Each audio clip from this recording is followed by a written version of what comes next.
En France, 62% des collaborateurs affirment avoir déjà eu une aventure au sein de l'entreprise. Mais peut-on être en couple avec n'importe qui dans l'entreprise? La question se pose effectivement parce que suivant les fonctions occupées entre les salariés, cette relation peut avoir des conséquences sur l'entreprise.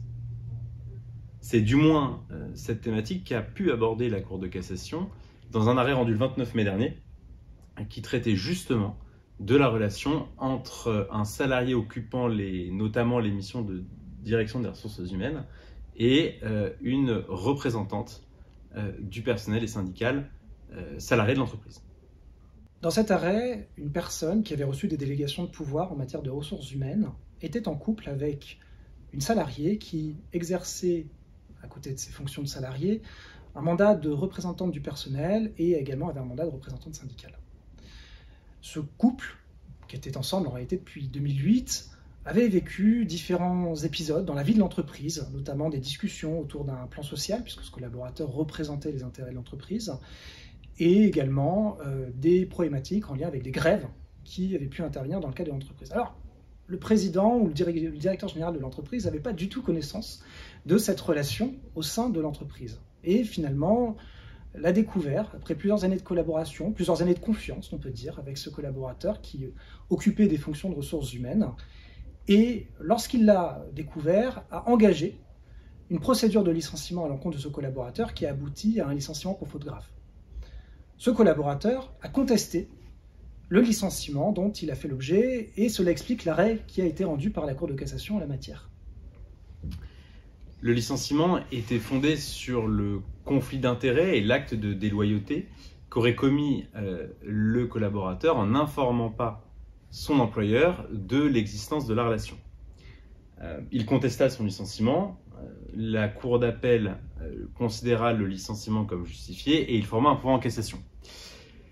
Et c'est là que l'arrêt, à notre sens, revêt une importance puisque le salarié basait sa défense sur deux axes. Le premier, il disait la relation que j'entretiens sur mon lieu de travail avec une salariée, fût-elle représentante syndicale ou représentante du personnel, c'est ma vie personnelle, c'est ma vie privée. J'ai le droit à ma vie privée sur mon lieu de travail. Je n'ai donc commis aucune faute en ne vous révélant pas l'existence de cette relation. La seconde, ainsi qu'il larguait, c'était de dire à supposer même qu'on puisse me le reprocher, de toute façon, cette relation n'a entraîné aucun préjudice pour l'entreprise. Et la Cour de cassation va aborder et répondre à ces deux questions en se basant sur l'appréciation de la Cour d'appel. Alors, premier élément à retenir, c'est aujourd'hui comment apprécie la Cour de cassation en matière disciplinaire les faits tirés de la vie personnelle. Effectivement, on avait un débat qui pouvait exister à une époque sur la question de savoir est-ce qu'un élément tiré de la vie personnelle peut amener un employeur, une entreprise, à engager une procédure disciplinaire, que ce soit une sanction disciplinaire ou un licenciement en cas particulier pour faute grave. La Cour de cassation, la chambre sociale de la Cour de cassation, dans cet arrêt, rappelle un principe qui est, j'ai envie de dire, plutôt constant en la matière, qu'un fait tiré de la vie personnelle du collaborateur peut générer une sanction disciplinaire, voire du coup un licenciement, dès lors que cela amène à violer une obligation inhérente au contrat de travail ou découlant du contrat de travail pour le collaborateur concerné.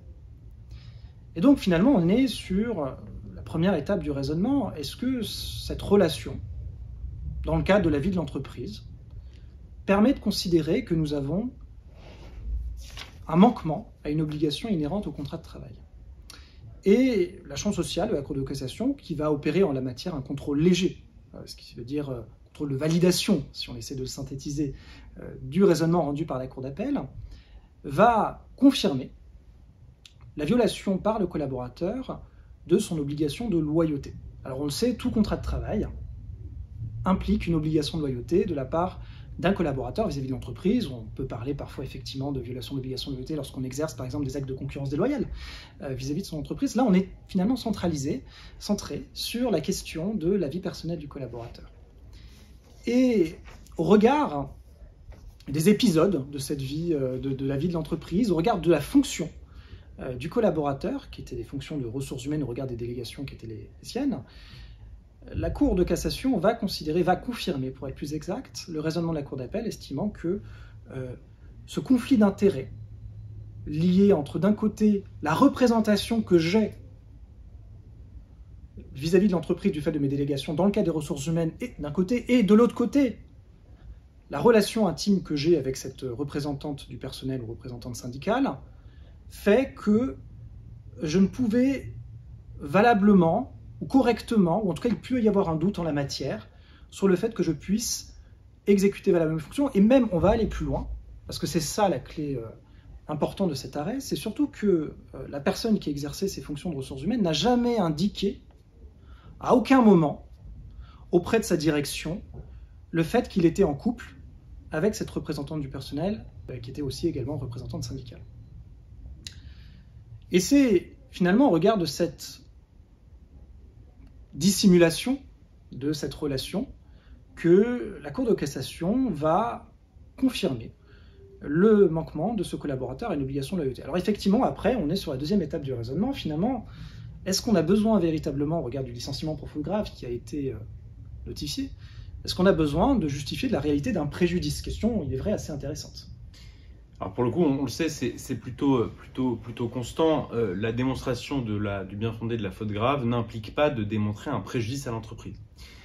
En revanche, et si on prend un peu plus de recul par rapport à cet arrêt, effectivement se poser la question de savoir si j'ai une relation avec une représentante du personnel ou un représentant du personnel ou syndical, mais en soi, à aucun moment donné, cette relation n'a eu d'interférence dans l'exercice de mes fonctions. C'est-à-dire, moi, DRH, c'est pas parce que j'ai une relation avec un tel ou un tel que j'ai négocié une augmentation de salaire plus spécifique pour cette personne, par exemple.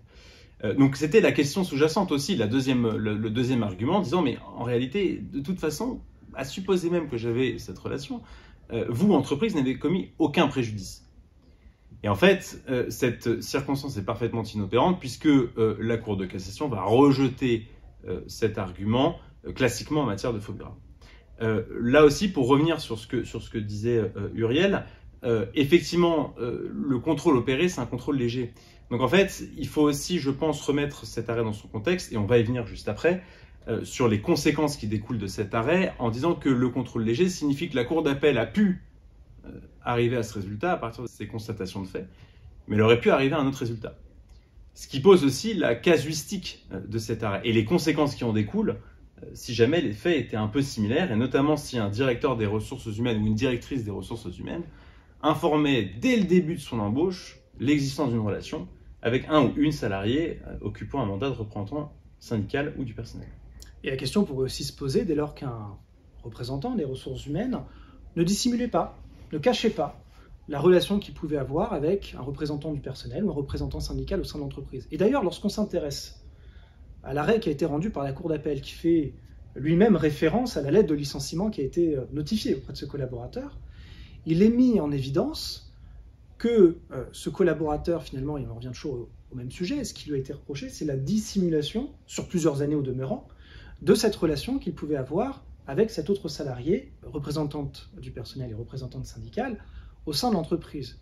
Et d'ailleurs, la lettre de licenciement met en évidence que s'ils avaient su l'existence de cette relation, ils auraient engagé des actions pour préserver ce collaborateur de ce que l'entreprise appelait un conflit d'intérêts au regard de sa position.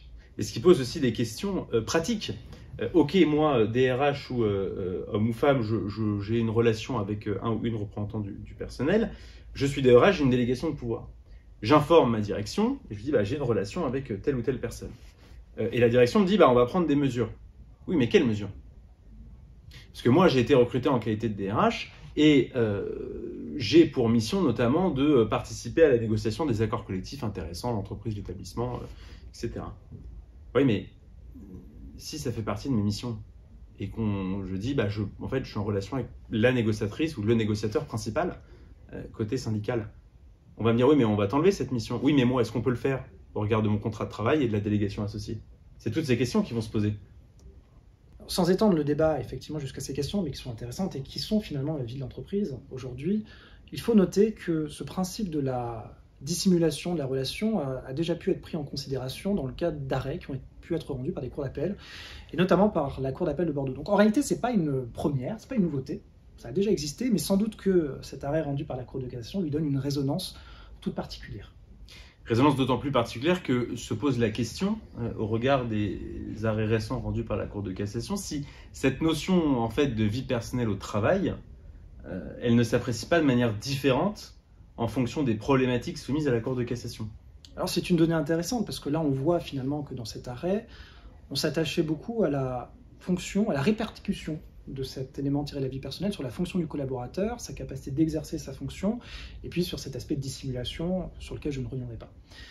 Cela étant, on peut évoquer d'autres arrêts qui ont été rendus par la Cour de cassation sur la fin de l'année dernière, sur cette année aussi, sur la question des correspondances entre collaborateurs. Alors on peut évoquer un arrêt qui a été rendu en fin d'année dernière sur des échanges qui étaient dans le cadre d'un réseau social, Facebook, on peut le citer, dans lequel effectivement la Cour de cassation, l'Assemblée plénière pour être plus exact, mettait en évidence le fait que les éléments ressortant de cette communication privée ne pouvaient être pris en compte par l'employeur pour générer une éventuelle sanction disciplinaire. Alors on nous pose souvent la question, j'ai aujourd'hui eu l'information qu'un collaborateur tenait des propos qui ne peuvent pas être tenus dans le cadre de la vie de l'entreprise, est-ce que je peux éventuellement réfléchir à une sanction disciplinaire? Et finalement, dans ce cadre-là, cet arrêt assez récent mérite l'attention. Pourquoi? Parce qu'on est en présence d'une collaboratrice. Collaboratrice qui communique par le biais de sa messagerie professionnelle, mais dans un cadre privé, des propos racistes et xénophobes. En tout cas, on n'a pas exactement la teneur des propos, mais ce n'a pas été remis en cause dans le cadre de cette jurisprudence. Et l'employeur, qui a pris connaissance d'un envoi malheureux par le biais d'une communication sur une adresse mail générique, a engagé une procédure disciplinaire à l'encontre de la collaboratrice concernée. Et cette collaboratrice a dit, mais moi, vous ne pouvez pas me sanctionner, cela relève de ma vie personnelle. Et effectivement, ce que va faire la Cour de cassation, c'est qu'elle va rappeler le principe que tu as rappelé un peu plus tôt, un fait de la vie personnelle ne peut justifier un licenciement pour motif disciplinaire, sauf exception, manquement à une obligation du contrat de travail. Et ce que va faire la Cour de cassation dans cet arrêt, c'est qu'elle va analyser, en se reposant sur les constatations de fait, bien sûr, elle va relever que les propos ont été tenus sur une conversation privée de la messagerie professionnelle. Et par ce seul biais-là, en fait, nous dit la Cour, cet échange, même si tenu via une messagerie professionnelle, reste privé parce qu'elle n'avait pas vocation à être révélée. Et à partir de ce moment-là, la Cour de cassation, chambre sociale, va dégager une sorte d'immunité disciplinaire en disant, à partir de ce moment-là, pas de sanction possible. Alors, de manière pragmatique, il n'empêche que le message avait été transmis à l'employeur par un envoi malencontreux.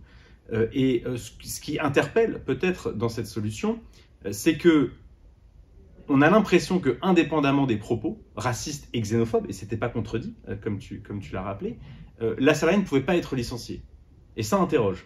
Et c'est d'autant plus curieux que le règlement intérieur de l'entreprise, la charte relative aux communications dans le cadre de la messagerie professionnelle, interdisait la tenue de tels propos. Mais la Cour de cassation va considérer que le caractère privé de la communication, finalement, interdit toute procédure disciplinaire à l'encontre de cette collaboratrice. Donc la question qui se pose, c'est vie personnelle et capacité disciplinaire à géométrie variable. La question se pose parce que moi, DRH, j'entretiens une relation avec un ou une représentant syndical ou du personnel, je ne révèle pas cette information, je peux me faire licencier pour faute grave. À l'inverse, j'utilise la messagerie professionnelle de mon entreprise et je tiens des propos xénophobes et racistes, d'ailleurs je ne le conteste même pas, et auquel cas j'ai un blanc-seing parce que conversation privée qui n'a pas vocation à être révélée, indépendamment de l'utilisation de l'outil de la messagerie professionnelle. Alors dans ce cadre-là, on peut réfléchir à des argumentaires, des moyens qui pourraient être soulevés devant les juridictions, devant la Cour de cassation demain, pour essayer de faire évoluer cette position qui pourrait apparaître assez rigide pour les entreprises.